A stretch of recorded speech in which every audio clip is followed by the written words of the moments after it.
Hey, it's Nikki. Before we start the show, I wanted to invite you to download a free resource that I put together for you as the listener. This is my gift to you. You can get it right now. It is the 17 buying signals. Now, I wrote a whole book about buying signals, and I wanted to put it into a really simple format that you can have at your fingertips or in front of you whenever you want to. So I took out the 17 buying signals from the book, put them on a simple PDF, also gave you the kind of what to do when you get a buying signal, and explain what a buying signal is. So that PDF is available for you as a listener to go and download right now by going to yoursalesmaven.com/17.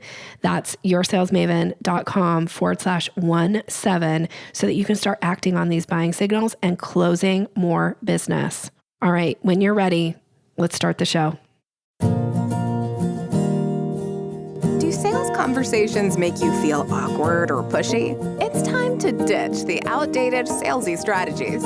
Your guide, Nikki Roush, will show you how to combine kindness with selling skills to meet your prospects where they are, and in the process, how to up-level your influence and income. Learn how to earn business easily and effortlessly. Here's Nikki. Welcome, and thank you for listening to the Sales Maven Show. I'm your host, Nikki Roush.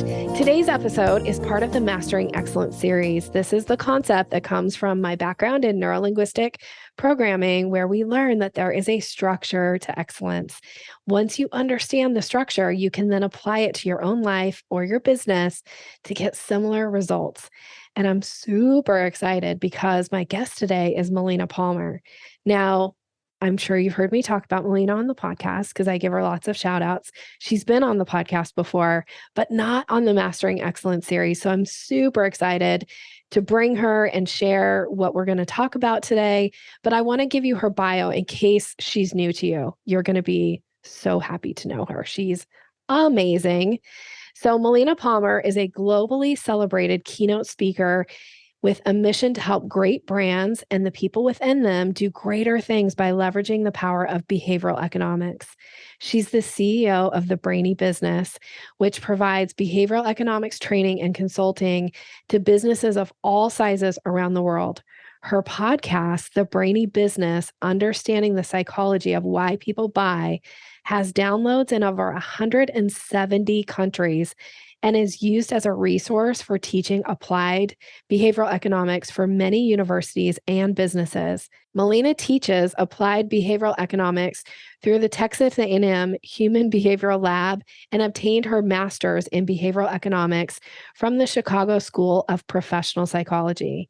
A proud member of the Global Association of Applied Behavioral Scientists, Melina has contributed research to the Association for Consumer Research, Filene Research Institute, and writes the behavioral economics and business columns for Inc. magazine. Her first book, What Your Customers Want and Can't Tell You, was a finalist in 2 categories of the International Book Awards, and her second book, What Your Employees Need and Can't Tell You, is now available this week. This week it's available, finally, where all books are sold. We've been waiting for it, and it's finally here.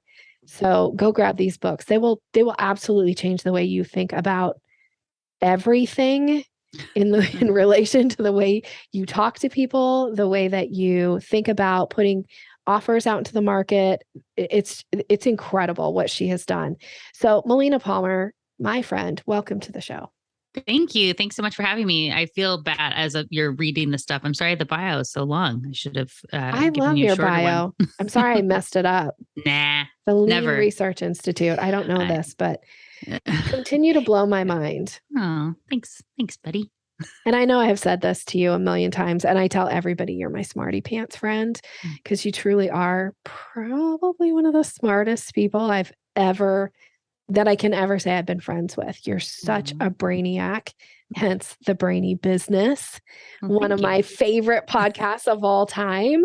I have learned so much from you. And we're going to talk today about how to simplify concepts, because this, I think, is one of your unconscious competencies in the biggest way. I've never met anybody who can take research, deep stuff, and simplify it in a way that I go, oh, I get it. I understand it.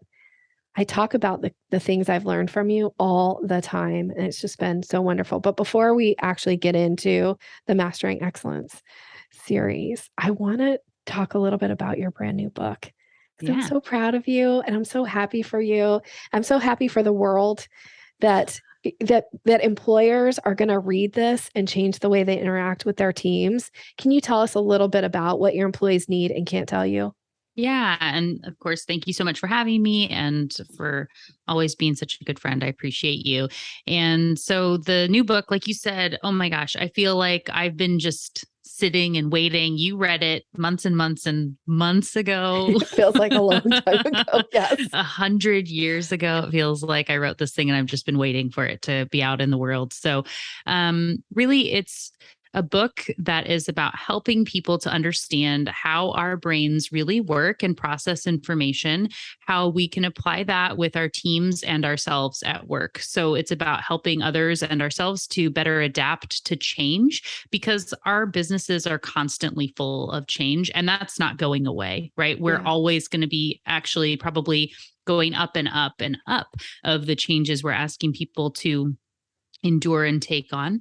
So understanding that change is not just the big initiatives. It's not just something that you feel like you need to set up a process or a program for, but because of the way that our brains process information, really even the small things are changes that can make it so we're going to be either really good at or really bad at responding to new initiatives and changes when they come up. So to help bring some context to that, if I may, if our dear listener, as you're sitting and thinking a little bit, how many decisions do you think you make in an average day? Like yesterday, how many decisions would you say that you made? Nikki, do you have a number that you would put to this? And if you remember some of the stuff from the book, and I've heard some different research out there, so I don't want to blow where you're going with this, but I've heard between 35,000 and 60,000. Yeah. Decisions. Is that right? Am I in the ballpark?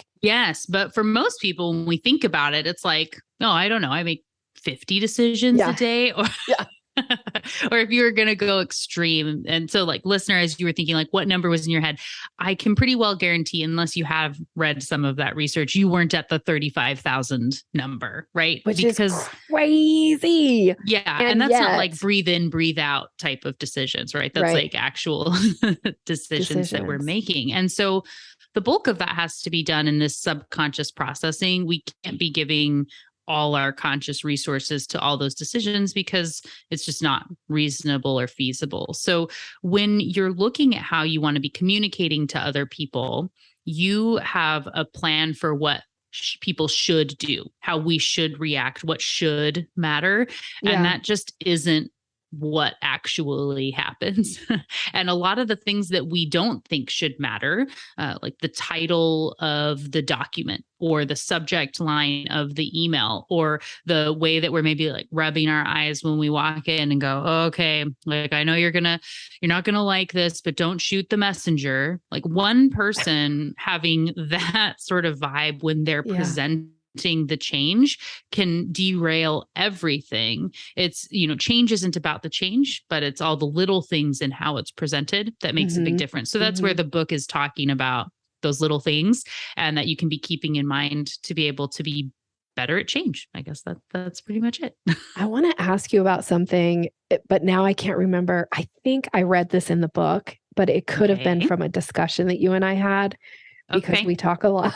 So I know all the time. You have to help me if I'm like blowing. And if you don't want to talk about this too, we can totally edit this part out. But I feel like there is some stuff in the book about creating trust. And one of the concepts that I think is in the book, again, I feel like, oh, am I saying this wrong? Was this idea about Zoom calls and blurring your background. Okay. Is it, are you comfortable sharing about this? Because I think this is going to blow people's minds, but I will preface that please listen to this from a behavioral economist standpoint. This is Melina. She understands research. She's done much of this research and she studied the research behind it. And this is something that happens all the time. Even if you're like, well, I don't have a team, so it doesn't matter, but you are interacting with people, most of us on Zoom or some type of video conferencing in some way. So yeah. So definitely when we're thinking about the Zoom background, and there are a lot of people that use blur or that have a very obviously fake background, yes. right? So something where you are partially cut off and it's very awkward, people can tell, right? It looks kind half of a head.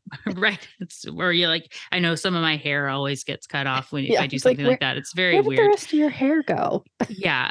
And a little distracting. So one thing to know is that our eyes are constantly scanning the world around us like 3 times per second. And so you're getting lots of information from the world around you of data and input, even though we don't really realize that we're taking that information in. Our subconscious is evaluating for threats and things like that. Yeah. So that we don't realize that you're looking all around the room, and this is helping to shape the way that I feel about the experience that I'm having. So 70% of our sense receptors are in our eyes. We've got a lot that we're bringing in all the time. So in the case of having a meeting with, we'll say it in this way, as your team, which, like you were saying, it could be a presentation, or if you're part of a different group, it doesn't have to be a team of people that you are leading. And I talk about that in the book as well. It's arguably much more difficult to lead a team of people that doesn't report to you, or that you're not paying to be there, and to influence them to be receptive to whatever change it is that you're presenting, right? So all the same rules apply, and even more when it's people that are your peers or whatever else. So if you want to be having this perception of trust and openness, and you have a blur or obviously fake background on, and we know that people are being primed continually by that image, they see that you're blurred, it's essentially reminding them over and over again that you don't trust them enough to be able to see the room that you're in, right? So it's a subtle thing, and you can find a corner somewhere that you can clean up enough to make it look decent. And you don't want it to be overwhelming with stuff either. This is also why I don't have, I love sarcasm, but I don't have a bunch of sarcastic quotes or, I hate Mondays sort of things around me in my office, because they're going to be continually priming me to have a negative experience. And that's something to think of too. What is behind you when you don't have that blur on? Is it something, it's a hang in their cat poster or something, is making people think that you don't really want to be there, that they shouldn't want to be there. It's just not helping you to get to that next level of where it is that you really want to be. Another example that I think is a really fun one, I have these micro shift moments sprinkled throughout the book so that it is a big picture thing. There's a lot of planning for the future and whatnot, but there are little things you can be doing very quickly. Like, okay, if I'm not going to have a blur, I can change that. This one is a signature in an email, and you may have this setting on your phone somewhere. I know it was like a default for a long time to say, please excuse any typos sent from my phone, right? Or the like, oops, fat thumbs, excuse my typos, right? That is a message that is intended to be thoughtful and say, hey, sorry about this, maybe a little bit funny. But if we actually take a step back and consider the subtext, really what you're saying is, hey, I'm too busy and important, and you're not important enough to me to take the time to proofread this. So because I matter more than you, you take the time to figure it out and don't ask me questions about it. Right. It's kind of a yuck vibe that comes off with that. And even if the person can't say that they feel that way, you really are just not putting things off on the right note. So just simply removing that and taking the time to proofread is a win. And I say this in the book too, but if you don't feel like the email is worth the time it would take to proofread it, consider if it's worth sending at all. Yes. Amen. I actually I think I wrote a blog post about this years ago, because I was sitting in a meeting And I was on a board. And so in the board meeting, one of the board members had shared how she's incredibly busy. Okay. She's incredibly busy. So when she responds to requests from other board members and she just has a 1 or 2 word response, don't take it personally that she's being rude. She's incredibly busy. So just give her grace. And she went on for like 5 minutes with this thing. And everybody that's sitting at the board meeting is like, oh, okay, okay. And I'm sitting there going, what? Like, no. First of all, I get that you're incredibly busy. And so am I. And you just essentially said you're more important than every single person in this room by the way that you stated this. It was so off-putting to me. So of course I wrote a blog post about it, to not do this with your clients, to not ask people to forgive you because you're incredibly busy. I was like, no, this is not okay. So I love that you put that in there. I feel like you and I are constantly like, all the research behind the stuff that I often am teaching people, like, don't do this because it doesn't land, it breaks rapport. And then here comes my brainy, like business, smarty pants friend, Melina, who says, here's the concept of why this is the way, like, this is why you don't do this. And I love that about you so much. And I appreciate that. I about feel like I'm the person at the cocktail party that I'm like, another research article you're going to be citing or something in the middle of our conversation. But I find the things so interesting that I love to share. I feel like we talked about that story the last time that I was on the show, or like you said, or maybe it was when you were on my show, or maybe it was, I feel we've definitely talked about that. So I won't get into the other story of mine, but the person who was presenting at an event and then said that you have to be Jesus to get more than 15 minutes on her calendar. But if you want to do business with me, send me an invite. I'm just like, yuck. No, thanks. That's some of this is the off-air stuff of our friendship, because we both like to make fun of and have that sarcasm thing that we often will send each other messages of like, look at this message that I just got from somebody, and they think this is a way to sell to somebody else. So all the bad pitches that we both keep an archive of, also share with each other and kind of laugh about in the way. Yeah. So yeah, I love good. That. Yeah, me too. I told her we were going to do an episode about that at some point, share some more of these. I think we did share some of them, or a version of this in an earlier episode, but they just keep coming. There's too many. So much. There's so much to work with. Yeah. Which, by the way, the one that you sent me the other day via Voxer that we were laughing about, I got that very same email. Of course, the next you did. day. We both had that. I was like, oh my gosh. I almost sent it to you, but I was like, nah, right, we already talked about it, but it made me laugh when I got it. I think that happens so often that like either you send me one, I'm like, oh my gosh, I just got that too. Yeah. It's so obviously canned. That's the thing too, in this being thoughtful about anything. So to tie it back to some of the book stuff that we're talking about here. So at the beginning of the book, it's separated into 3 parts. And the first is always some brain background. And in this one, it has more background on change. And then we get into some common scenarios and problems in work, biases and things, and then the framework and how to apply it. But in this part 1, I have the last 2 chapters of it. It's just 4. But it's change is all about you. And then the next one is, and it has nothing to do with you. Yes. Right? So in the change is all about you, it's the way that you present the information matters more than whatever the change is in itself. You could have bringing it to the pitch here, right? You could have a great product, a great solution for the problem that I actually have. And if you present it in a way that sucks, I am not going to feel good about that. Right. And it's very off-putting.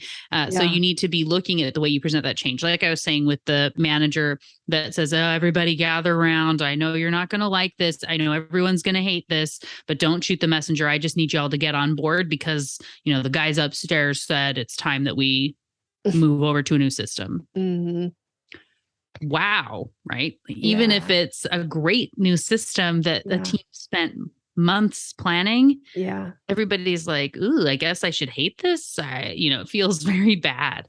Whereas if it's presented in a different way, if you say, hey, everyone, been listening to your feedback for months now. I know that most of you at one point or another have said that the system we use is not aiding you in getting your job done. It's cumbersome. You've said that it has too many clicks, that it slows down. And we've heard you.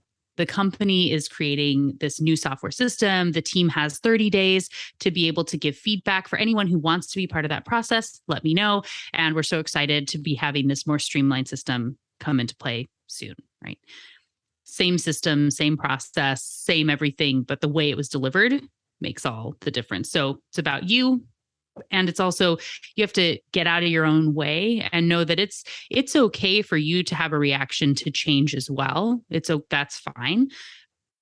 And when you're a manager, when you're having to relay that to teams, when you're having to be getting on board and moving forward, you need to be scheduling your own time to process so that you can get on the train and know that it's about the other people and how they're going to be receiving that information. And the way that you prefer to communicate, if that's not the way that they prefer to communicate, you have to adjust to make it be about them and make it easier on the other people to be more likely to be receptive to that change. Yes. This is why Melina is a globally celebrated keynote speaker. This is why big companies, she rarely name drops them.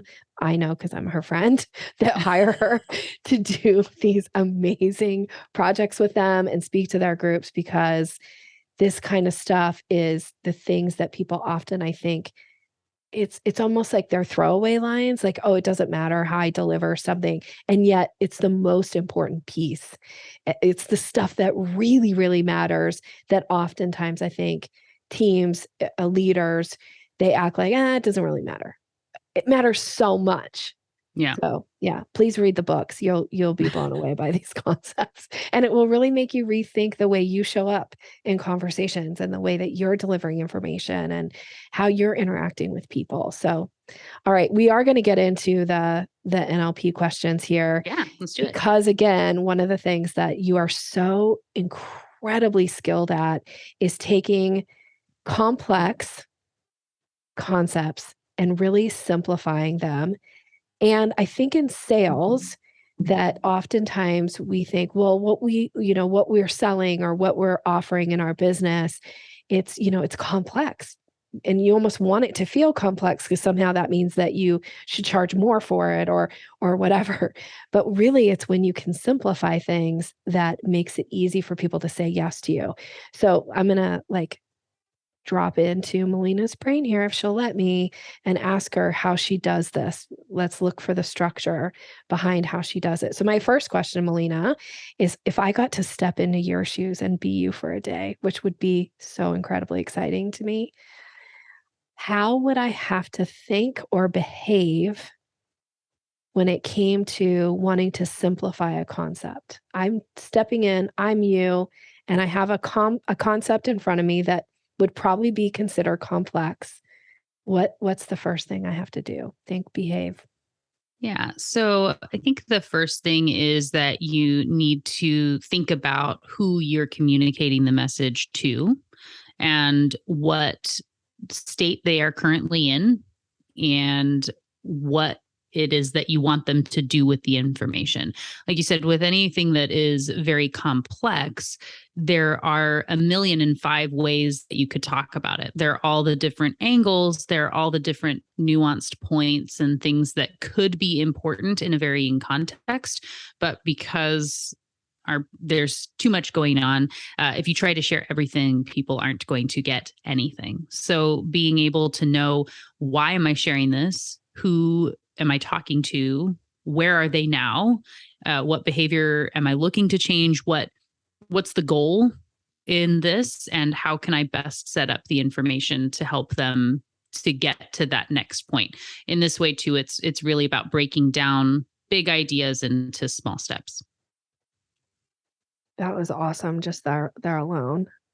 Okay, so taking big ideas, breaking them down into small steps, this idea of really, I love what you said there about asking yourself, who am I communicating with? What state are they currently in? Thinking about people's mental state when people are under stress or have some anxiety, their capacity to comprehend, take in new information is diminished. Mhm. So when you're thinking about your clients or who it is that you're selling to, are you paying attention to their state? I love that so much. And then what do you want them to do with the information that you are delivering to them? So incredibly powerful. Okay, that was amazing right there. Thanks. My next question is, how would I have to behave like you when delivering that information? So, and I teach a class through Texas A&M, and it's virtual, and I teach it once a year. It's called Creating Better Presentations, And and anybody so can take that. Yes. yes, and you don't have to be part of any other program. It's only 3 weeks for this one. I've had people say, "Oh, I wish it was one of the longer classes," but for now, at Oh, least, it's a 3-week class. yeah. And so, talking about this breakdown and chunking of information. And Mhm. again, the point that you're trying to get to. So you want to think about in this behavior piece, I guess, to answer that question Yeah. is to do a lot of stepping back and thinking about where people are in each of these sort of micro moments. And again, and now I know we've got some video here. I don't know if this will be, but you've got the overarching kind of story arc from, let's say you're doing a presentation on a stage or you're pitching a new product idea or something, right? So you want to get like, where are we starting? Where do I want you to get to at the end? And then to know that you have like an ebb and flow that's going to be going throughout the presentation. Okay. So you need to be thinking about the overall goal and then the small milestones along the way that's going to make it more likely that they're going to be getting there. So if I'm doing a presentation, I need people to think that what I'm talking about is important and interesting. I need it to be applicable. I want the people who booked me to come speak to this group to feel good. I want the people in the audience to have learned something, that they have little sound bites and things that they remember. And not everything's going to resonate with every person. And I also need to break this down so that it's not going to be feeling like a boring lecture. And what I have found in the case of helping people to learn and remember something and to see that these apply to them personally, not just to the them out there, which is how our brains are biased to be doing things, is to present concepts where I'm essentially like tricking you with fun little games kind of along the way to help you see that this impacted you. So in the case of a concept like anchoring, which is one that I will put out there all the time, I need to have you guess some sort of a number for a question that I'm asking, and I want your guess to be way off. And then I want to show you that if I do it again in a different direction, you're still going to be way off because of this, even when you know that it exists. And so I want one that's high. I want one that's low. I want you to experience it and to have the room be part of it. And that I need people to be naming and claiming it, because if left in our own brains, we won't say, we'll be like, oh, I bet I would have been close to that. We're really quick to overwrite whatever number. So like when I talked about the 35,000, when we're talking about decisions, listener, in your brain, you were thinking like, oh, I bet it was like 50, or I made 500 decisions yesterday and it felt big. And then you didn't say it to us. And then Nikki said 35,000. Like, yeah, I knew that. I bet I knew that. Right. Our brains are so fun, aren't they? Yeah. Right. And so having everybody be part of that process is really important in being able to own it and know that it's okay. And that if I really kind of fell for this, to realize that this is something that's real and works for everyone to then move forward. So it's finding the opportunities for where to step back and say, when do I need someone to see themselves here? When do I need them to see the group here, be part of this like herding and safe space? When is it something funny? When is it fact-based? Like really breaking it up and looking for the moments of pause, which I'm sure is surprising because I feel like I've been talking for a full hour in this response, but looking for You're good perfect. breaks too. Yeah. Yeah. And I've seen you do this on stage with this. It's been a while since the presentation. It's probably been, 5 years or something, but Too long. where too long, where you were giving a presentation and you had us in the audience guess something and then guess something else. And it was that exact thing, like so far off. And then it was like this crazy high number people would guess, and then like a crazy low number. And then when you gave the actual, it was like, wow, like it had that impact, I remember. So I love this idea of like behaving like Melina, is that you want to engage your audience and you want to give them an opportunity to participate. If I'm stating back, so correct me here anytime I'm like off base here, Melina, but give them an opportunity to state something out loud and claim it, I think you said, and then give them the opportunity to get the information, like the real information. And now I think it makes it more memorable. Is that true for them? Yeah, where you get to experience it versus just being told. Yeah. There's also in this concept of chunking, which is not just in chunking ideas, but also in the way that you present information. And so on a stage, there's the way that you're moving, you know all about this, but there's also where you pause and how you pause, and when the inflection of your voice goes up or down, and being very thoughtful about those moments.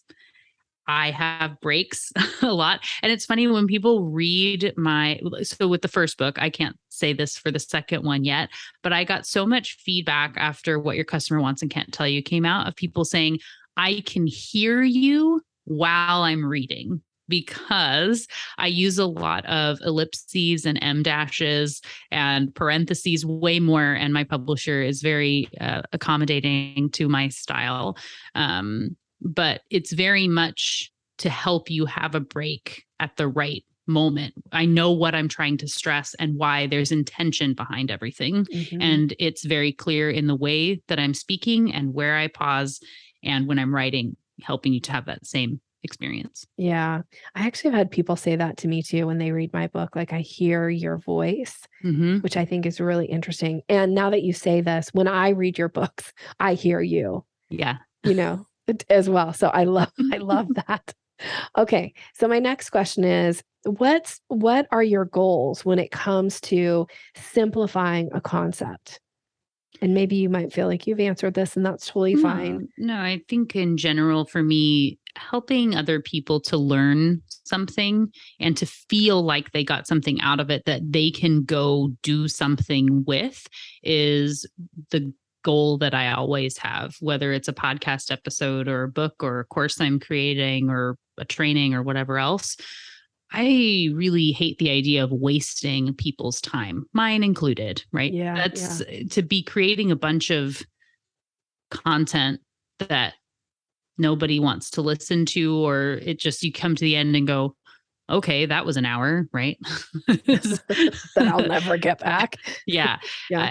Even if it's 5 minutes, it just is not something that I like the idea of. So that's where having that thoughtfulness of why I'm creating it, who it's for, making it have some practical tips and kind of what's that next step. And even in that, just to feel like, hey, I learned a little something, something that people can retain and do something with is really always my goal. So my next question then is, how do you know you're achieving your goal? What lets you know that? I have the good fortune of having so many people from around the world who reach out to me and say how much value they get from the podcast or from my books or from a training that I did. And it's just amazing to see that feedback, and people that send me emails that I've never met before, or that tag me on social media and talk about the book. And I just even, last week had a student who lives in Germany that sent me an email or a LinkedIn message that was saying like, hey, I was just having this moment of reflection and how much behavioral economics has changed my life. And I know that like, if I hadn't found you and the podcast and taken your classes at A&M, like I just never would have gotten to this place, I would not be anywhere near as far along as I am. And so thank you so much. So, yeah, I could go on and on with stories from people all over the world that send me just amazingly wonderful messages that make it really easy to continue to create the content that I do. Yeah, I love that. I feel the same when people reach out to me. One of my favorite things is, I suspect you probably get this too, when I get on a call with somebody for the first time who's been a listener of the podcast, and they're like, you don't know this, but I'm pretty sure we're supposed to be best friends. I love when somebody wants to be my friend. First of all, I'm always incredibly flattered by that because I don't feel like making friends comes easy to me.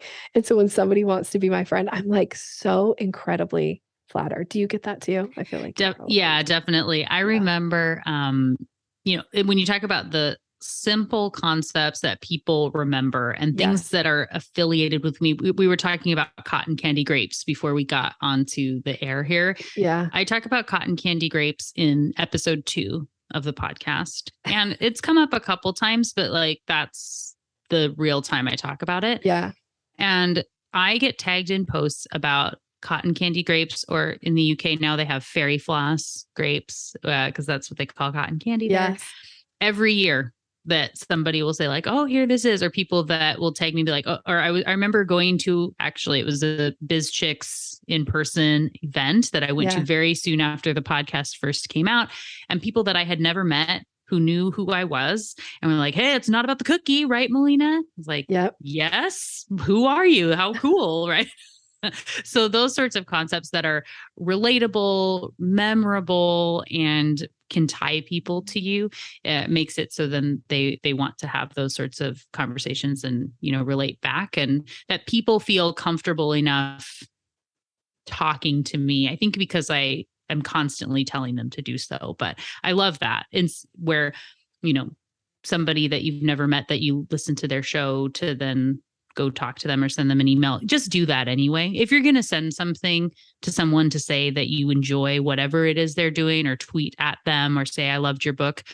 I always encourage when I have guests on, I'm like, audience, please. Like, I don't know anyone who creates content who doesn't want to hear that someone liked what they wrote or said or did. It's a life in a silo a lot of the time. And especially in a podcast, you have to just be talking and assuming someone thinks you're funny and is laughing on the other side. And that's hard. It is so hard.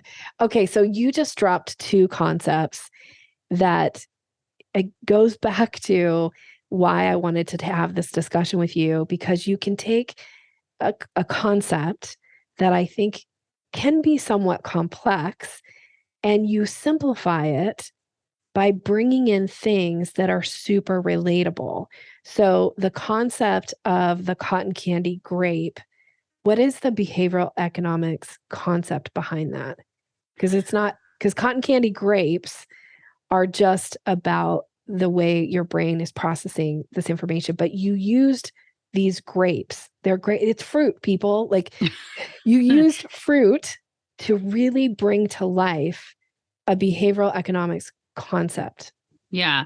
In that case, I'm talking about the power of priming. And there are multiple concepts, but I tie that to, if they were just called super sweet grapes or sugary grapes or something, but being told they're cotton candy, your brain is expecting something that's cotton candy. You get a little bit excited. You have this dopamine release from the anticipation. Maybe you're trying with someone else. So we get a little bit of a vulnerability loop going.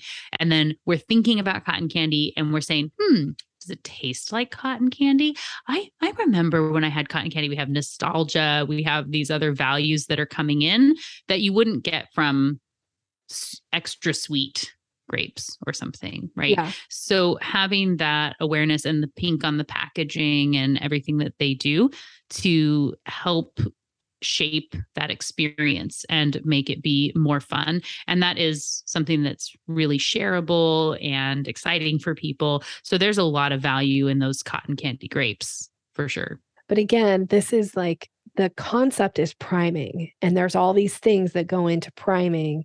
And then you bring in cotton candy grapes to explain priming. You bring in fruit to explain a very complex but you do it in this great way, which Melina has all these podcasts where she like breaks things down. I know you have one on, I think Costco, Peloton. Do you have one on Starbucks? And I do. Yeah. So I know and those are some of your like really popular episodes because people are like, well, I know what Costco is. I know what Peloton is. I get, like Starbucks, of course, who doesn't know who Starbucks, but you're able to like bring in these things that are very, very relatable. Just like you said, it's not about the cookie, which we're not going to go there because really all of these things Melina could teach for days on. And the cookie concept, I remember the first time I ever heard you speak about, it's not about the cookie. And again, we're not going to go into it. You need to go listen to the podcast. Read episodes. The book, right? That's Read the the framework book. in the new book. Yeah, it's so good. But this concept of like what you're teaching is behavioral economics, but you're talking about it in relation to cookies. I've heard you give another concept where you're talking about Snickers bars. Like I've heard you talk about cows versus sharks, like all things that everybody knows what a cow is. Well, actually, I did meet somebody last year who had never seen a cow live in person. I was like, how is that possible? Yeah. But anyway, totally off subject. But every time I think of cows, I think of her now. But anyway, you're talking like everybody knows what a cow is conceptually, I guess, and a shark. And you have a reaction to them. Like in the case of cows and sharks, just as you think, I put up the picture of the cow and everyone goes, "Aw," right? There's always someone in the audience that does that. And we teach that it's farm animals and we teach our kids about them. And we have this like, moo relation. We love them, cows, and they're so cuddly and cute or whatever. And then sharks, and because of Shark Week and whatever else, we have all these other brain associations with them. But actually, more people are killed by cows every year than sharks on a grand scale. But because of availability bias, doesn't necessarily feel that way. But again, that's a fun example to use there. It's such a great one. And so again, when you're taking these very complex, like what is it, like what happens in your brain where you go, I can relate this to something that everybody's going to understand? Well, I think that, so if I'm doing an episode on something, so I'm doing an episode on loss aversion or time discounting or availability bias, I will take the time to go read as much as I can and see what other people are saying about these things. What's in the academic literature, what other articles are out there, if there's a TED talk on something, what is it that I'm seeing in the space already to help me really get into the mindset of whatever the thing is that I'm going to be talking about. And when I can, I try to sit with whatever it is for a while, so I know well in advance what the episodes are going to be, and I can be doing some reading and kind of poking around and getting some real knowledge of it. I really love, Einstein says that if you can't explain it to a 6-year-old, you don't understand it well enough. Right. So when you don't know enough, then is where you feel the need to use big words and to really look smart, but knowing that simplicity is kind of the ultimate genius. And I have that's a very paraphrased version of something that Steve Jobs has said. The exact quotes in the book, but I forget. Right. Yeah.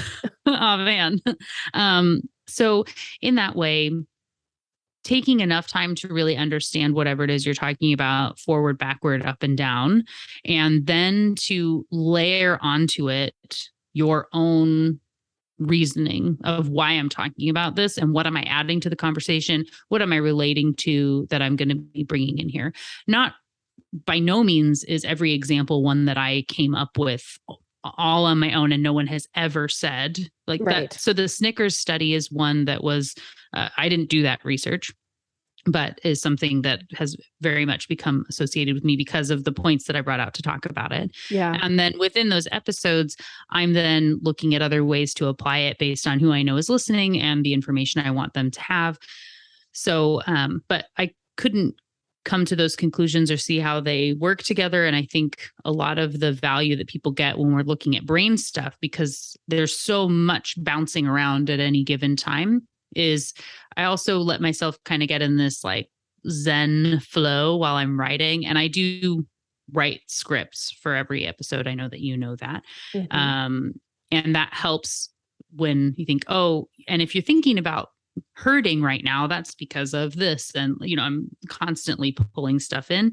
But if I didn't understand any of the concepts deeply enough, I wouldn't be able to make those same associations and think about how the stuff all works together.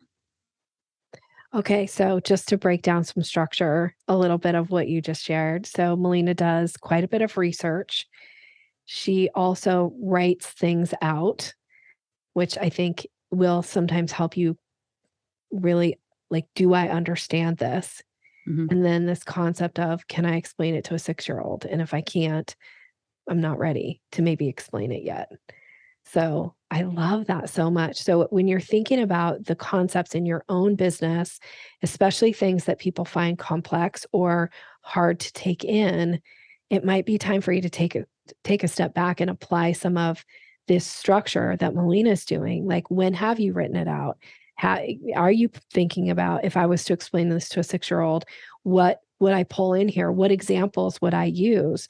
Would I talk about things like a shark or a cow? Or would I talk about something that, any 6-year-old would know what that is? And I don't mean this in like talking down to people, because the concept a lot of times is something they're hearing for the first time, right? Like, your concepts in and out, or whatever it is that your business is, that stuff. You've maybe been studying it for years. You've been aware of it for years. You've been teaching it or offering it or whatever.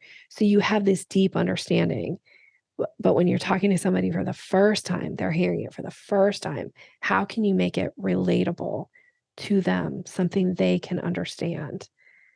And I know you've mentioned chunking a couple times here, and chunking is something that's taught in neurolinguistic programming.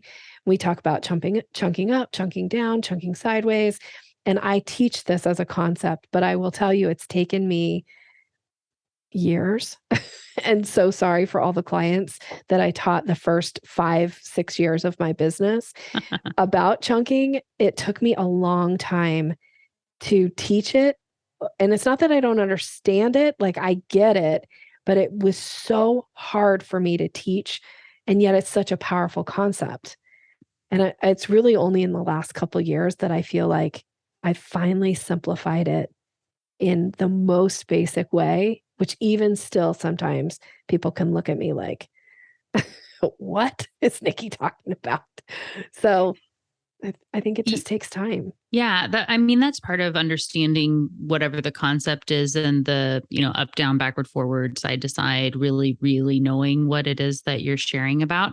The other thing, when it comes to simplifying what you're talking about and what helps you to look like more of an expert. So when we approach content, it's easy to think that you have to share all the things in like one big article or ebook or whatever, and that you have to show all the aspects and that everything.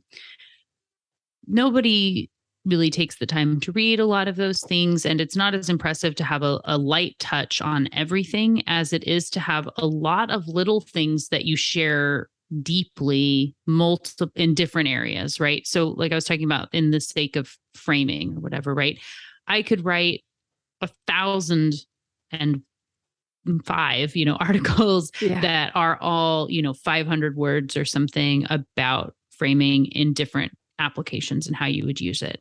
And so taking something that could be big, and to be breaking it down into these very, very, very, very, very, very, very small pieces, and thinking about, if I was to stretch this out and look at this one opportunity, what's really going on if I like lift the veil on this one thing?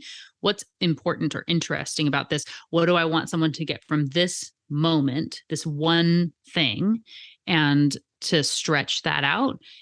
Those are the articles, the posts, the episodes, the videos that people get so much more out of. And I think another really important thing here, and I use this quote in the book too, is, so Mark Twain has been said, and I know other people have been attributed to this as well, but the kind of line of, I'm sorry, this is such a long letter, I didn't have time to write a shorter one. Yeah. Investing the time in looking at what you can get rid of. So one of the things I always advise students and clients when you are pitching or presenting information in any context, written, verbal, whatever, is to ask yourself, what is the least amount of information I can give to get this person to do the thing I'm hoping to be the outcome of this one instance, right? So what is the point of the thing we're doing? Mm-hmm. What's the point of this singular meeting? If I only get one thing out of it, what will it be? Where are they now? And what's the least amount of stuff I can do or say to get them to that point? You want to have all the background information here in case they ask questions and they're not ready with what you think they should be needing, but you don't overload them with all the things you could possibly say, because that's just overwhelming and it makes it so people can't make decisions. I just had a kind of a flash here too so we actually do need storytelling to be able to make decisions, the emotional connection, and there's plenty of research behind this. But to feel like we can make a decision, having that emotional connection is really important, which is why I tie things back to stories all the time. Yes. Yeah. I love that you brought in storytelling to it, because I know the power of story and I teach the power of story. I tell a lot of stories. I've taken many of storytelling courses or classes from a master storyteller, and it has been a game changer in how memorable the things that I say or the things that I teach, if I can wrap a story around it. So I love that you brought in storytelling. So that's another key, I think, structure piece to simplifying a concept. What story can you bring in to the conversation? Because they say that story is the language of the brain. We love story. Our brain, like you said, there's a ton of research behind it. Melina probably knows 8,000 kind of things about research. I can name a few, but about the power of story. But it is such an incredible way to get a point across without having to beat somebody over the head with data. Which does not work. I think somebody wrote a book that's called Wake Me Up When the Data is Over or something. It's like, no, nobody wants to be beat over the head with data. Like, oh, it's too painful. Yeah. Okay. I know we're getting long here and I want to wrap this up, and I'm so grateful for all that you shared. So the one thing I will say is, how do you know when to stop?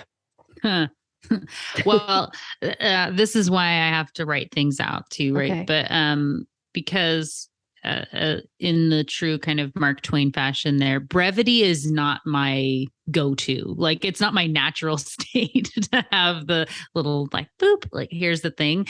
I am an over-explainer by nature. And so this is something that's important to me too. In the early episodes of the podcast, I really felt like, and I think because, okay, so truth moment here. I don't listen to a lot of podcasts, and I never have. And I don't intentionally now, because I don't want to be swayed by other people's shows and have it influence. I want to be me. And so I don't do a lot of that. So the episodes I was listening to before I started mine were shows that had a lot of hour-long episodes. And a lot of what I was seeing was a lot of hour-long stuff. Apparently, that's not what the like real standard of a lot of podcasts are. Most of them are more like 30 minutes. I felt like I had to be doing hour-long shows because I didn't have enough information going in. And I felt like I had to keep talking to give all this extra value. So like the Loss Aversion episode's probably right about an hour. Whereas when I'm doing concepts now, they're like 25 minutes to, as a time. I kind of just let it go until I don't have anything else that I feel like I'm adding value. And I think that's something that's just come over time, having an idea of what I want to say and knowing every time when I listen to the episode back and I'm looking to approve it, I definitely have thoughts of more that I would add or, oh man, I can't believe I didn't say this. And sometimes I will re-record and add something in if it's really important. And other times I say, oh, well, that's an article I can write to supplement this thing down the line. Right. So again, I'm working on creating more shorter content and breaking even those episodes into, 3-minute videos. Like, what are the top things that someone should get from this? Mm-hmm. So practice, and I think if you're getting to be making more than like 3 big points in something, if you're trying to make 10 big points for somebody, and cramming it all in, and you feel like you're just having to jump, it's probably a sign that you should break those into smaller pieces of content and do multiple. Yes. Love that. Okay. Thank you so much. I do have a couple just other hopefully fun questions for you. Yeah. I wanted to ask you, maybe I've asked you this on the podcast before, so let me think of another one to ask you is, who do you most want to interview for your podcast? Is there somebody that you would love to have on the podcast? I have always had at the top of my list is Maya Bialik. So she, for those who don't know, she was TV's Blossom, back in the day, and then was on The Big Bang Theory. Yeah. And she is an actual neuroscientist. Yes, she left acting to go get her degree in amazing life there, and then came back and was doing The Big Bang Theory. And she actually has a podcast now. Funny enough, so if you go look it up, and Nikki, you will see she has, and I think it's even purple, but she has a brain with glasses as like her logo for her podcast now, which is exactly, the same as mine, which is how I know like we're meant to be best friends to bring that back. So anyway, Maya Bialik is someone that I think would be really interesting to talk to. Okay. So fun. What's something exciting going on in your business right now? Well, I don't know if you know this, but I'm launching a book. So that's kind of been taking up a lot of my time. So I would say big deal. The book launch and all the and setting up corporate trainings and being able to just share more with the world of how to help, in the Adam Grant side of like help work not suck, right? So helping people to have good experiences at work, and just regardless of what your role is, something I'm really excited about. And so being able to finally share the book and have it out in the world and kind of see how it's received, which is always good and kind of terrifying at the same time. So I'm still in the scared to see what happens phase. I mean, I think because I read it so long ago, like it has been a long time. It feels like a long time. It's been a long process to get this, for you to birth this book out into the world. It's absolutely incredible. I have no doubt it's going to be a huge success. You're going to change the way people think. You're going to change the way people act. It's going to make the world a better place. Please read her book. Please leave a really lovely review of the book. Please listen to the podcast. So what's the best way for people to connect with you? Because I know they're going to want to. Oh, thank you so much. I really appreciate that. Of course, you can just go to thebrainybusiness.com and learn more about me, the books, the podcast. And I have a special link set up for all of your listeners here. If you go to thebrainybusiness.com/Maven, you can get the first chapter of any of my books for free, that you could check it out and read it for yourself, see if it's a fit for you before you buy. Try before you buy, right? A little bit of that. You can also find me on all the socials as The Brainy Biz, and can always connect or follow me on LinkedIn, just Melina Palmer. So go download, any of the chapters of her first 2 books. And I say first 2 because I know there will be more. She has so much more to offer. For sure. I'm so grateful to you for being here. I'm grateful for your friendship. Thank you for sharing so candidly with us. And for you, the listener, I'm super curious to know, what was your big takeaway? What was your aha moment? What did what did Melina say that spurred you to go, I'm going to do this different, or I'm going to say something different, or I'm going to teach a concept in a different way? Please tag her on social media and share what your takeaway from this episode was. And tag me too, because I would love to hear what you have to say. So, all right, have a great rest of your day. Thank you so much for listening. And Melina, again, thanks for being here. Thanks for listening to Sales Maven. Visit us online at yoursalesmaven.com/Maven for more resources to boost your confidence and skills.